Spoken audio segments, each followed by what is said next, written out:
Gary Heidnik had been committed to psychiatric institutions 6 times before he abducted anyone. He had prior criminal convictions involving vulnerable victims. He had a documented history of dangerous behavior extending back more than 15 years.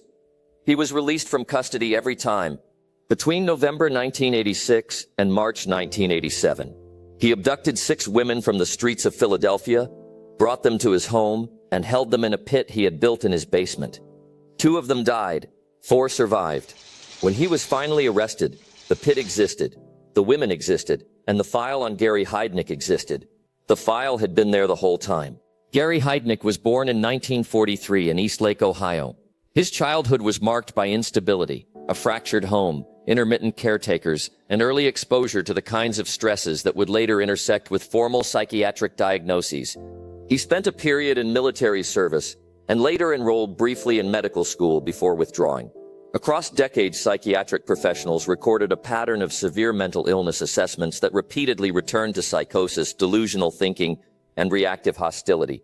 At the same time, Heidnik intermittently presented as a functioning member of his community. He founded and led a small church, managed investments that increased in value, and maintained a modest household in North Philadelphia. Those surface competencies did not erase what the records documented. They did not alter the repeated determinations that he posed a risk. Institutional decisions, nevertheless, allowed him to re-enter the community. Heidnik's psychiatric record begins in the early 1960s and accumulates through the 1970s and 1980s. Commitments occurred repeatedly. Clinicians diagnosed schizophrenia and noted antisocial traits, chronic paranoia, and an inability to maintain sustained insight into his condition. In 1978, he crossed the line from psychiatric concern to criminal conviction when he removed a woman with an intellectual disability from a group home and detained her against her will. He was prosecuted and served time for unlawful restraint and associated charges. Those facts were recorded in both psychiatric files and criminal dockets. In later years, the woman who had originally sought his institutionalization in the 1960s would say she had always feared what he was capable of. She could point to the paperwork that supported her concern. Yet the paperwork did not translate into indefinite confinement or a preventive intervention that would have stopped what followed. After a release from custody in the mid-1980s, Heidnik purchased a 2-story row house at 3520 North Marshall Street in Philadelphia. In the basement of that house, he crafted a compartment, a pit approximately 4 feet deep, constructed of concrete and earth, covered with a plywood board that could be locked from above. The pit was not a makeshift hiding place assembled in panic. It was a deliberate construction, planned and completed before its first use. Heidnik reinforced the space, installed means to secure its occupants, and kept the tools and materials on hand. Neighbors noticed little beyond the ordinary: lawn care, occasional visitors, the everyday signs of a residential household, no probation officer or clinician. In the months prior to the abductions, reported knowledge of the pit. The structure was finished, concealed, and ready.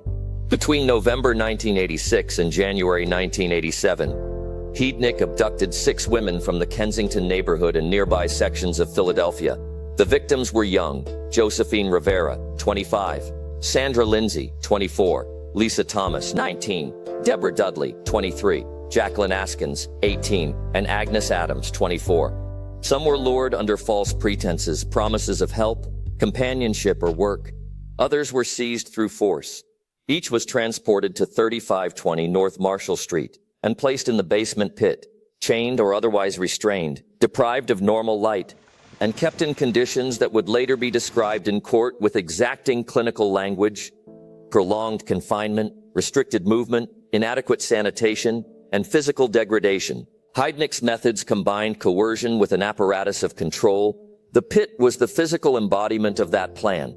2 of the women died as a result of Heidnik's actions. Sandra Lindsay died in the basement in early 1987.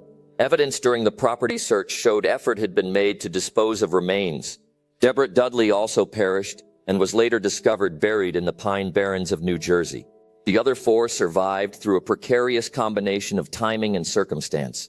In March 1987, Josephine Rivera, the first woman abducted, seized an opportunity and persuaded Heidnik to release her briefly from the pit.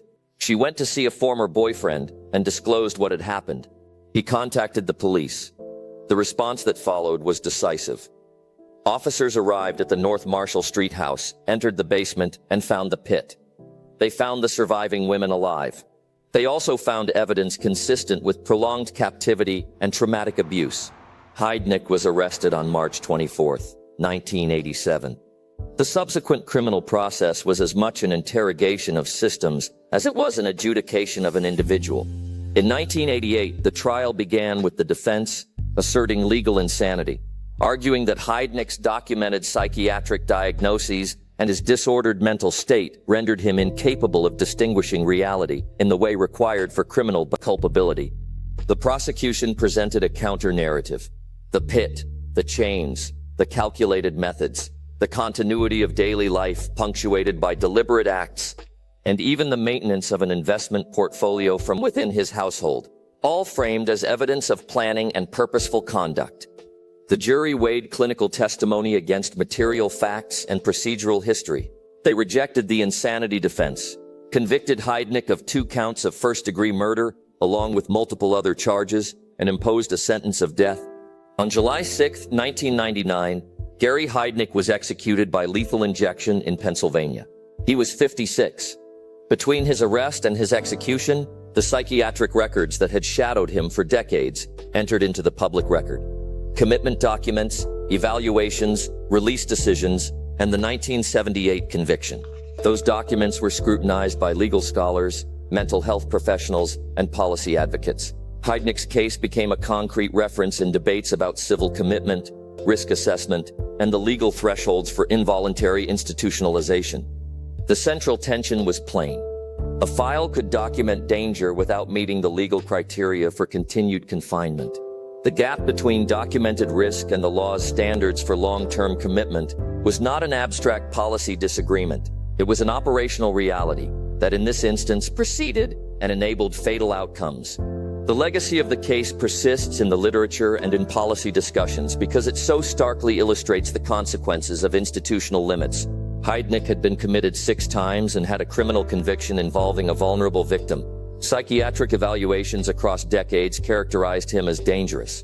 Yet legal standards at the time required observable stabilization or imminent threat before indefinite institutionalization could be justified. Each release was technically procedurally correct. Each release, however, moved the chronology forward toward the construction of his basement apparatus and the subsequent abductions. Scholars cite Heidnik not to sensationalize, but to highlight a structural reality. When legal thresholds for commitment are calibrated to prevent unjust confinement, they can also allow those with documented dangerousness to return to the community. The women he held did not volunteer to become a case study in that dilemma. They became its living proof. The factual record in Heidnik's case is unadorned and brutal. 6 commitments, a 1978 conviction, a purpose-built pit, 6 abducted women, 2 dead, 4 survivors. The system that processed psychiatric reports and criminal records for more than 20 years had a file that stated plainly what clinicians and neighbors had observed. He was dangerous. The file was accurate. It did not in itself compel a preventive solution. Josephine Rivera's decision to seize a moment and leave the basement was the immediate cause of rescue. Action by an ex-boyfriend and police completed it. Those discrete choices saved lives. They also underscore the unpredictability of relying on individual moments of courage to fill structural gaps. When a dossier exists that documents danger and the legal apparatus still permits reintegration without sufficient safeguards, the consequences can be irreversible. Heidnik's case remains a reference point in arguments about whether civil commitment statutes, risk assessment tools, and community supervision programs adequately balance liberty and protection.